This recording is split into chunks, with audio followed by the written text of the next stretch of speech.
So the OOT community has done a lot of research on the varying reset times for VC, and it turns out that this variation is caused by software differences and not hardware differences. So basically, an iOS is the operating system that the Wii uses to boot up different channels, and iOS 9 is what OOT uses. Some homebrew apps can patch over this iOS that OOT uses to keep your Wii from getting bricked, but the software that the homebrew apps install can sometimes end up making OOT boot up faster.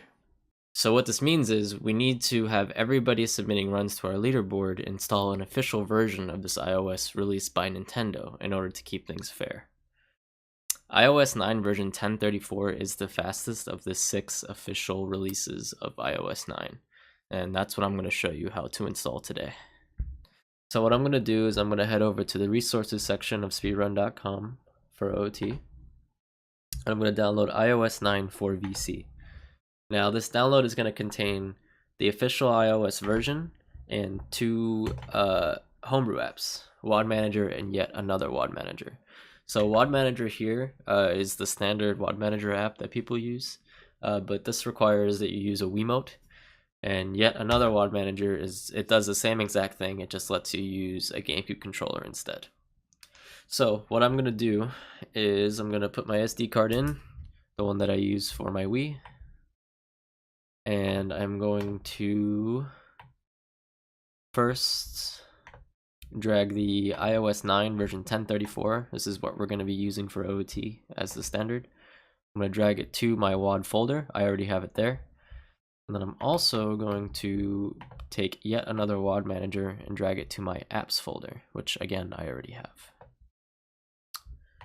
And now I'm going to move over to my Wii to show the rest.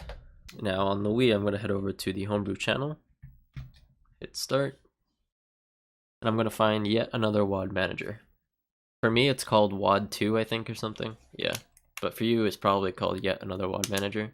Again, I'm using the WAD Manager that allows GameCube controller. You can use the other one, it does the same exact thing. Now, these same instructions apply to the other app as well. So select iOS version to use. iOS 249 is the default version, and that's what you want to use. And it's going to ask you select NAND emulator device, just hit disable, default, select source device, SD, which is the default.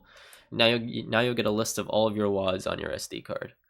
I have all these iOS 9 versions from testing, but you will just have iOS 9 64 version 1034. All you have to do is just install that, install WAD, yes, and it will install it to slot 9 on its own all by itself. Once you've done this, you now have an official version of iOS 9 and you're good to go for Ocarina of Time speedruns.